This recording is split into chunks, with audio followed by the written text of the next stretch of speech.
Fellow Nigerians, it is exactly 3 decades today that Nigerians went to the polls to exercise their inalienable right to elect a president of their choice to lead the transition from military dictatorship to a representative government of the people.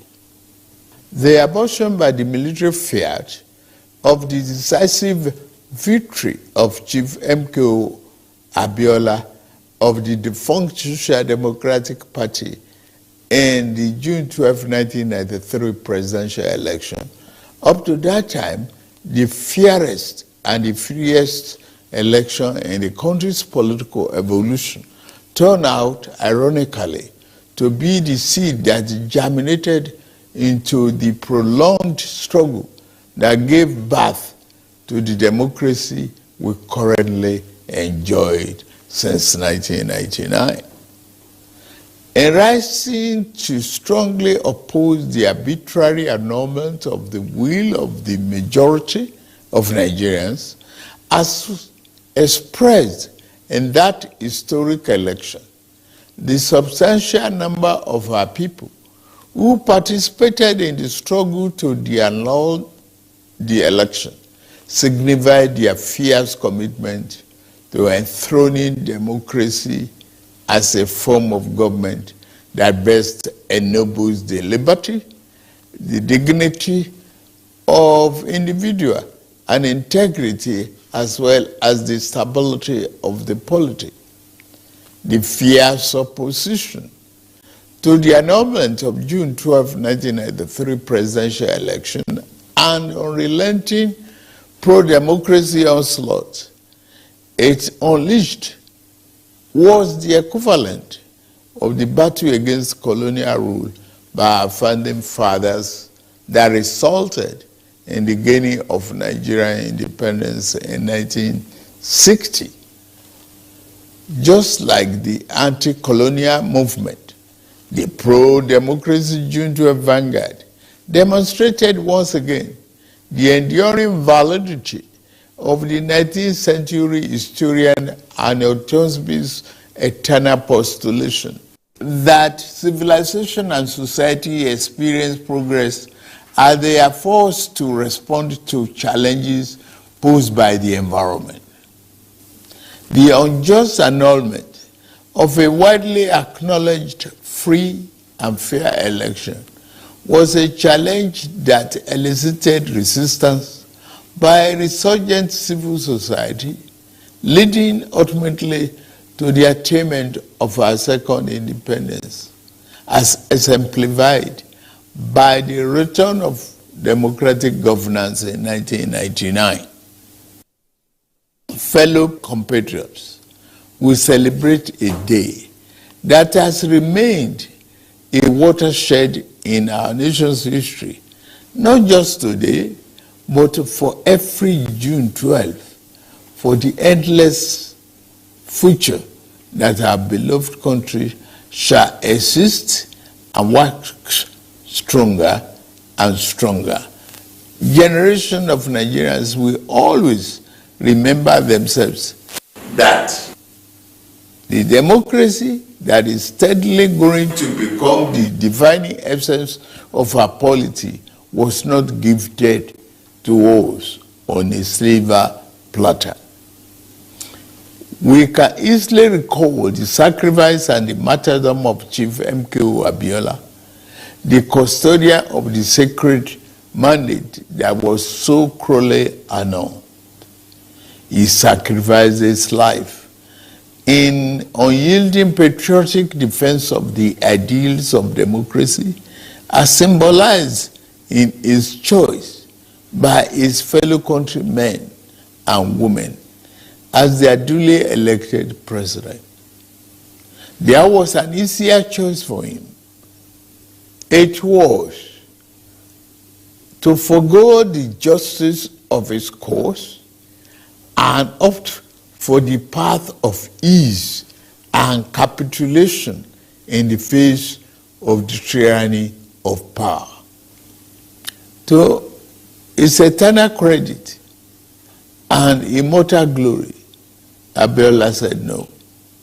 He demonstrated the time-tested eternal truth that there are certain ideals and principles that are far more valuable than life itself.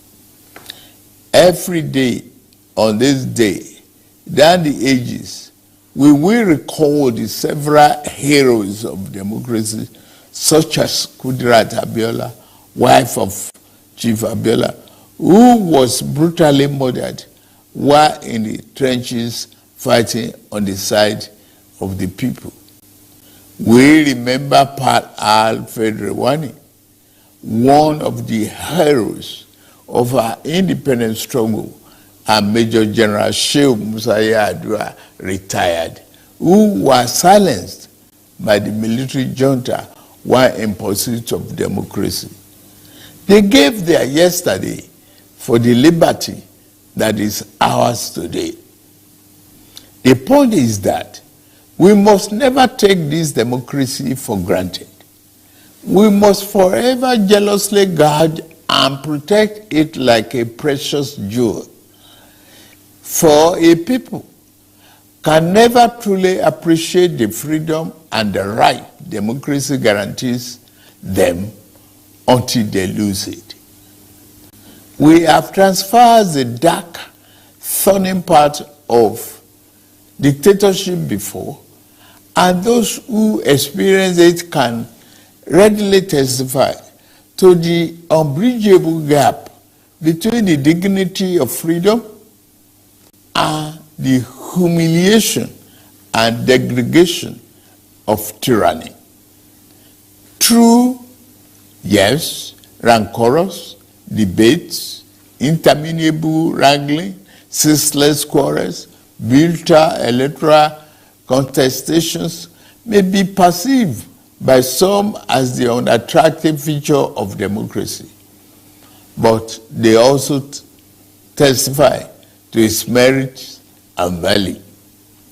This year, we held the 7th in the cycle of elections that have become sacred ritual of our democratic practice in this dispensation since 1999. That the polls were intensely contested is in itself positive evidence that democracy is well and alive in our land. It is only natural that even as those who won and experienced victory in various elections are elated and fulfilled, those who lost are disenchanted and disappointed. But the beauty of democracy is that those who win today can lose tomorrow, and those who lose today will have an opportunity to compete and win in the next rounds of elections.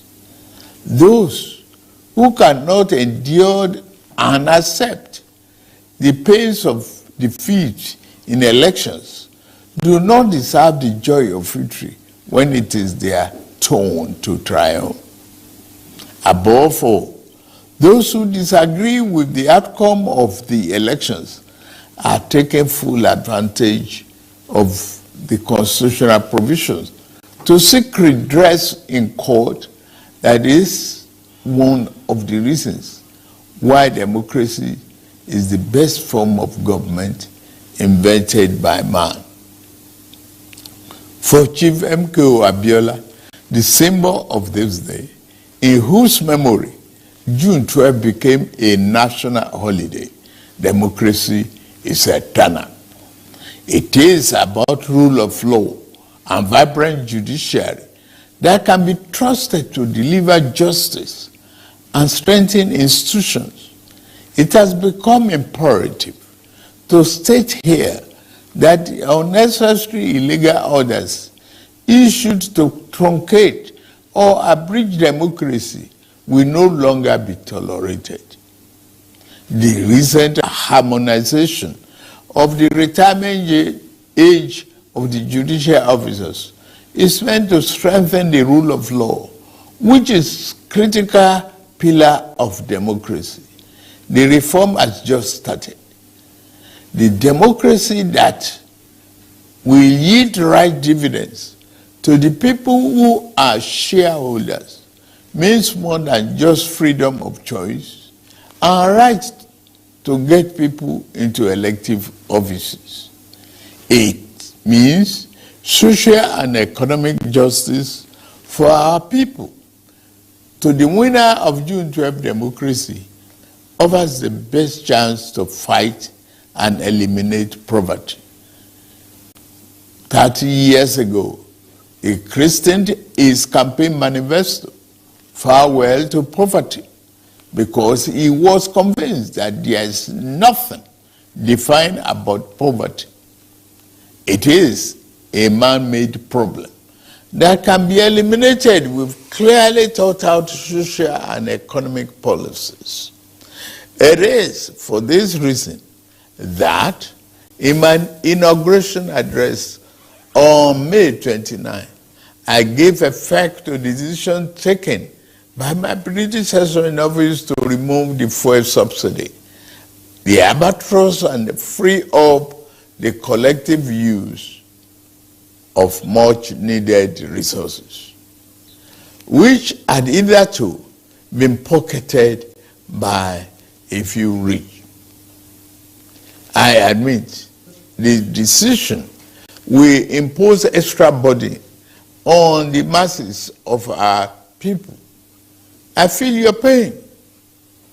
This is one decision we must bear to save our country from going under and take our resources away from the stranglehold of a few unpatriotic elements. Painfully, I have asked you, my compatriots, to sacrifice a little more for the survival of our country. For your trust and belief in us, I assure you that your sacrifice shall not be in vain. The government I lead will repay you through massive investment in transportation, infrastructure, education, regular power supply, healthcare, and other public utilities that will improve the quality of lives. The democracy MKO Abiola died for is one that promotes the welfare of the people over personal interests of the ruling class, and one where the governed can find personal fulfillment and happiness. That is the hope MKO Abiola ignited throughout our country in 1993. On this year's Democracy Day, I enjoy all of us, to rededicate ourselves to strengthening this form of government of free people that has been our guiding light these past 24 years. In particular, those of us who have been privileged to elect into public office at various levels in both the executive and legislative arms of government must recommit ourselves to offering selfless service to the people and delivering concrete democracy dividend in accordance with our electoral promises. On my part and that of my administration, I pledge anew our commitment to diligently fulfilling every component of our electoral pact with the people, the Renew Hope agenda. We shall be faithful to truth, faithful to equity, and faithful to justice. We shall exercise our authority and mandate to govern with fairness, respect for the rule of law, and commitment to always upholding the dignity of all our people. On this note, I wish us a happy Democracy Day celebration and pray that the light of liberty shall never be extinguished in our land. Thank you all, and may God continue to bless the Federal Republic of Nigeria.